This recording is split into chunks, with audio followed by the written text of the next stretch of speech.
Hi అండి, అందరికీ నమస్కారం. Welcome to my YouTube channel Savuji Krish. మనం డైలీ స్టోరీస్ చెప్పుకుంటున్నాం కదండి. ఈరోజు కూడా ఒక మంచి స్టోరీతో నేను మీ ముందుకు వచ్చానండి.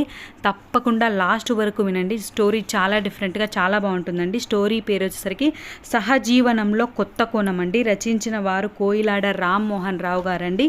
ఈ స్టోరీలో వచ్చేసరికి పెళ్ళంటే కేవలం భార్యాభర్తల మధ్య సంబంధమే అని ఎందుకు ఆలోచిస్తారు అందరూ, పెళ్ళంటే రెండు కుటుంబాల కలయిక అన్న విషయం గురించి చాలా బాగా వివరించారంటే తప్పకుండా లాస్ట్ వరకు వినండి. ఇప్పుడు మనం స్టోరీలోకి వెళ్దామండి. సహజీవనంలో కొత్త కోణం ఏమిటి? మన లివింగ్ టుగెదర్ విషయం మీ డాడీకి చెప్పేశావా? నిర్ఘాంతపోయింది మృదుల. ఆమె చేతిలోని కాఫీ కప్పు కిందపడి పెద్దగా శబ్దం చేసింది. దాన్ని బట్టే తెలుస్తుంది ఆమె ఎంతగా కలవరపడిందో. ఆ శబ్దానికి అక్కడి వాళ్ళందరూ అటువైపు తిరిగారు. ఆఫీస్ బాయ్ పరిగెత్తుకుంటూ వచ్చి, పర్వాలేదు మేడం, నేను క్లీన్ చేసేస్తాను, మరో కప్పు కాఫీ అంటుండగానే అతని మాటలు లెక్క చేయకుండా ప్రదీప్ చెయ్యి పట్టుకొని లాగుతూ, పద అలా బయటకు వెళ్ళి మాట్లాడుకుందాం అంది. అతను చెయ్యి వెనక్కి లాక్కుంటూ ఈ కాఫీ పూర్తి చేయని అంటుంటే ఆమె కోపం తారాస్థాయికి చేరింది.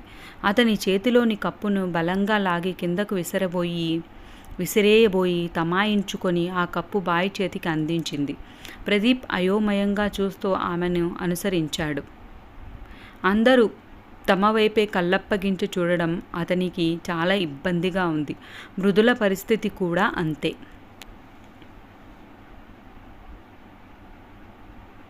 ఇద్దరూ కారిడార్లోకి వెళ్ళాక చుట్టుపక్కల ఎవరూ లేరని నిర్ధారణ చేసుకున్నాక, ఇప్పుడు చెప్పు, మన లివింగ్ టుగెదర్ విషయం నిజంగానే మీ డాడీకి చెప్పేశావా?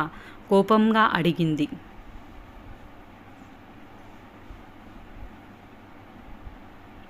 డాడీ కాదు, మా నాన్నకు చెప్పాను నెమ్మదిగా అన్నాడు.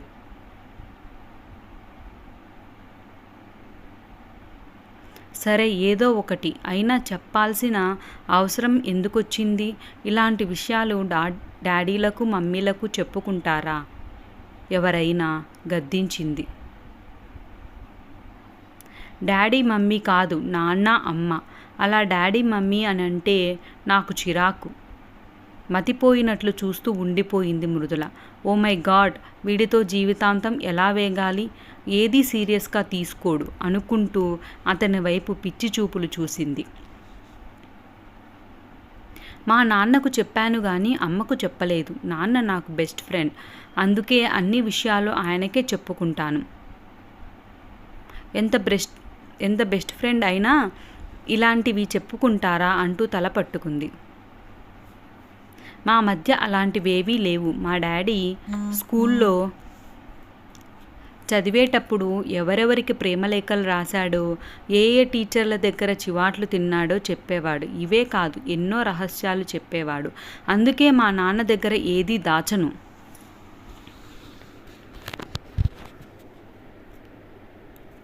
ఇంత ఎదిగావు, నీకు బుర్ర లేదు, ఎవరి దగ్గర ఏం మాట్లాడాలో తెలియదు. అందుకే మన ఆఫీస్లో అందరూ నిన్ను ఎంపీ అని పిలుస్తారు అంది కసిగా. అందులో వింతేముంది? నా పేరు ఎం ప్రదీప్, అందుకే అందరూ అలా పిలుస్తారు. ఓయ్ పిచ్చి మొద్దు, ఎంపీ అంటే ముద్దపప్పు. ఈ విషయం నీకు ఇంకా తెలియకపోవడం ఆశ్చర్యంగా ఉంది. పోన్లే, పిజ్జాలు బర్గర్లు మరిగిన మీకు ఈ రకంగా నైనా ముద్దపప్పు గుర్తుంటుంది అని సమాధానం ఇవ్వగానే ఆమెకు జుట్టు పీక్కున్నంత పనైంది. నిన్ను పీసీపీ అని పిలిస్తే ఇంకా బాగుంటుంది అంది కసిగా. అదేమిటి?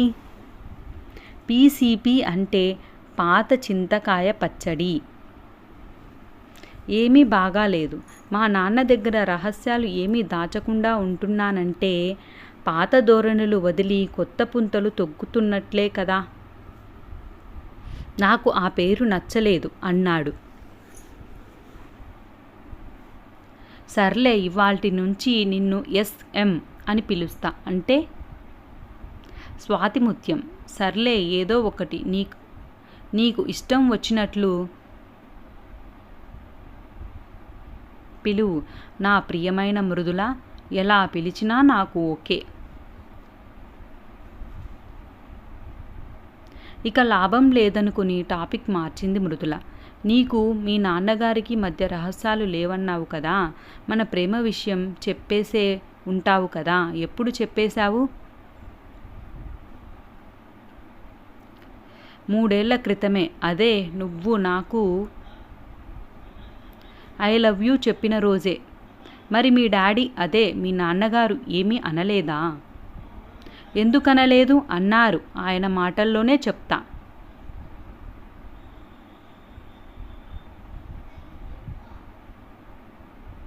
బాగుందిరా అబ్బాయి, మంచి పని చేశావు. మానసిక పరిపక్వత రాని రోజుల్లో నేను ప్రేమ దోమ అంటూ పెడత్రోవలు పట్టాను.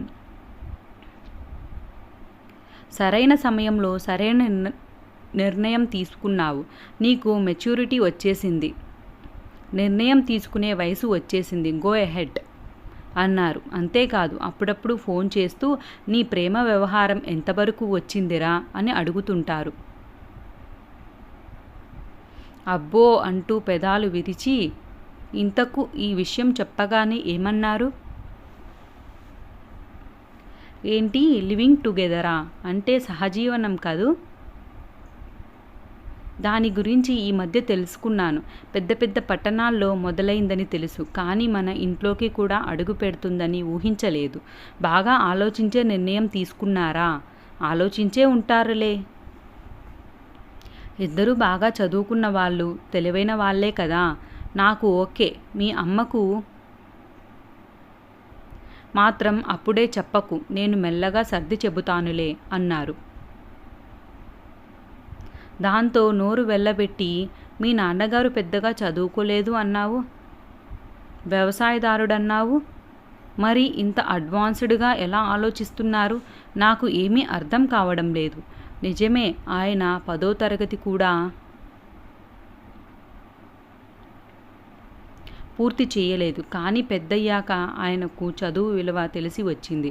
అప్పుడే ఆయనలో ఎంతో మార్పు వచ్చింది. టీవీ ఆయనను పూర్తిగా మార్చేసింది.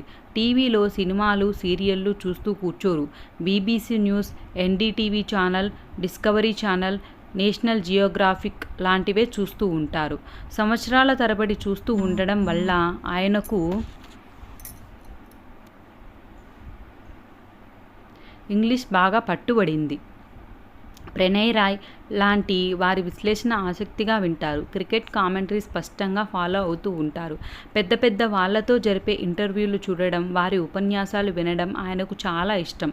అందుకే ఆయన ఆలోచన సరళి, వ్యక్తిత్వము మనం అంచనా వేయలేని రీతిలో ఉంటాయి.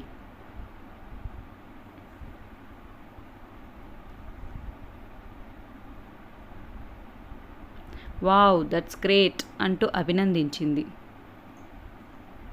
ఆంధ్రాలో ఒక పల్లెటూరులో పుట్టి పెరిగిన ప్రదీప్, ముంబైలో పుట్టి పెరిగిన మృదుల 5 ఏళ్ల క్రితం ఒకరికొకరు పరిచయం అయ్యారు.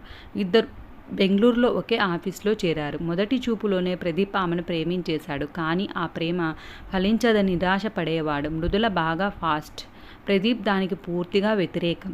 ఆఫీస్లో పనిచేసే వారందరూ అతని అమాయకత్వాన్ని చూసి ఆట పట్టించేవారు. ఇంజనీరింగ్ చదివేటప్పుడు తప్పించుకున్న ర్యాగింగ్ ఇక్కడ తప్పలేదు. అమ్మాయిలు సైతం అతని మీద జోకులు వేస్తూ ఏడిపిస్తూ ఉండేవారు. అతను మాత్రం చిరునవ్వు నవ్వుతూ తప్పించుకు తిరిగేవాడు. క్రమక్రమంగా అందరూ అతన్ని ఏడిపించడం మానేశారు. ఆ తర్వాత అతని అమోఘమైన తెలివితేటలు, అద్వితీయమైన నైపుణ్యం బయటపడ్డాయి. అతను ఆఫీస్లో చేరిన ఏడాదిలోనే అతన్ని అందరూ గుర్తించడం మొదలుపెట్టారు. మొదట్లో కాస్త మొరటుగా ఉన్నా రాను రాను రాటుదేరి అన్ని రకాలుగా స్మార్ట్గా తయారయ్యాడు. అప్పటికీ గాని మృదుల దృష్టి అతని మీద పడలేదు. అతన్ని అభిమానించి దగ్గరైన స్వల్ప కాలంలోనే అతనితో ప్రేమలో పడిపోయింది. వాళ్ళిద్దరూ పెళ్లి చేసుకునే రోజు దగ్గర పడుతుందని ప్రదీప్ ఆశపడుతున్న సమయంలో మృదుల బాంబు పేల్చింది.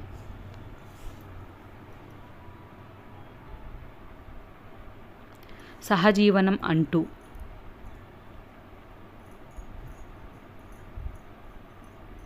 సహజీవనం గురించి కాస్త తెలుసు, కానీ కొంచెం వివరంగా చెప్పు అడిగాడు నీరసంగా. ఉత్సాహంగా చెప్పటం మొదలుపెట్టింది.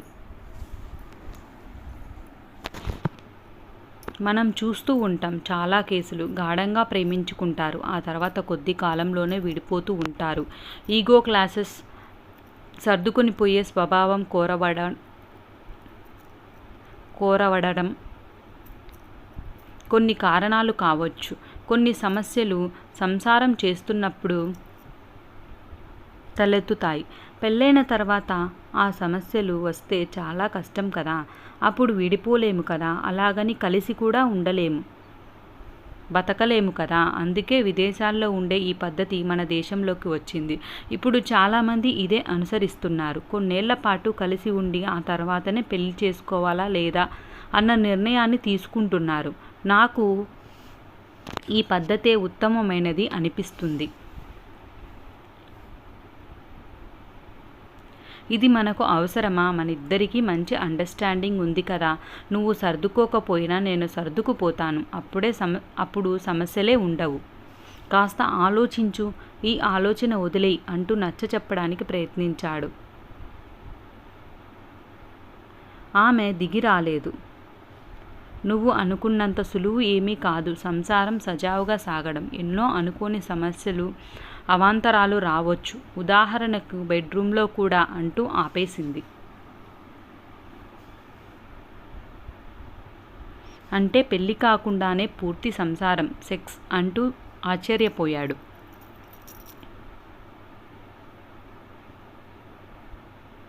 అంతే మరి. ఏమో, నాకు అంత అయోమయంగా ఉంది అంటున్న ప్రదీప్ని దగ్గరకు తీసుకుని పదే పదే బోధపరిచి అతని బుర్ర తినేసి మొత్తానికి ఒప్పించింది.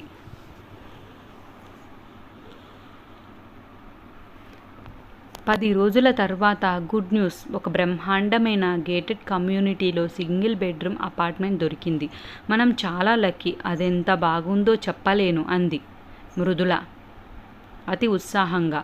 ఆ వార్త వినగానే ప్రదీప్ మొహం వెలిగిపోలేదు. సింగిల్ బెడ్రూమ్ ఫ్లాట్ ఎలా సరిపోతుంది అన్నాడు ముక్తసరిగా. ఎందుకు సరిపోదు పిచ్చిమొద్దు. సింగిల్ బెడ్రూమ్ ఫ్లాట్ అంటే ఒక రూమే కాదు, హాలు, కిచెను అన్నీ ఉంటాయి కదా.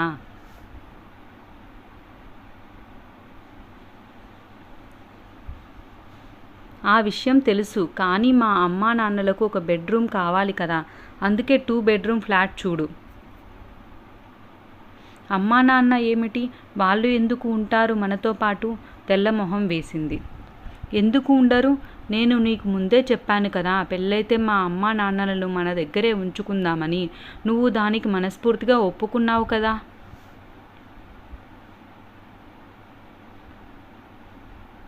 కానీ అది పెళ్ళైన తర్వాత కదా అంది విస్తుపోతూ. మన భవిష్యత్తు గురించి ఇంత ఆలోచించిన దానివి దీని గురించి నీకు ఎలా తట్టలేదు? ఆశ్చర్యంగా ఉందే. సంసారం అంటే భార్యాభర్తలేనా? పొంతన అంటే నువ్వు చెప్పిన కంపాటబిలిటీ మా అమ్మానాన్నలతోనూ మీ అమ్మానాన్నలతోనూ కూడా ఉండాలి కదా. అది ఉందా లేదా అన్న విషయం మనిద్దరి విషయంలోనే చూసుకుంటే సరిపోతుందా? మీ అమ్మానాన్నల సంగతి అలా ఉంచు, మా వాళ్ళ విషయంలో మాత్రం మనం ఆలోచించాలి. ఎందుకంటే మనతో ఉండబోయేది వాళ్ళే. వాళ్ళతో నీకు సమస్యలు రావచ్చు, లేదా నీతోనే వాళ్ళకు సమస్యలు రావచ్చు. నువ్వే చెప్పావుగా అనుకొని ఊహించని సమస్యలు వస్తాయని. అయినా పెళ్ళంటే కేవలం భార్యాభర్తల మధ్య సంబంధమే అని ఎందుకు ఆలోచిస్తారు అందరూ? పెళ్ళంటే 2 కుటుంబాల కలయిక అని ఎందుకు తట్టదు? అనేసరికి నోట్లో వెలక్కాయ పడినట్లు అయ్యింది మృదులకు. అతనికేం సమాధానం చెప్పాలో అర్థం కాక మట్టి బొమ్మలా నిలుచుండిపోయింది. అతను తనలో తానే నవ్వుకున్నాడు. నాన్న చెప్పిన ప్లాన్ బాగానే పనిచేస్తున్నట్లుంది అనుకున్నాడు, తన భావాలేవి వ్యక్తం చేయకుండా.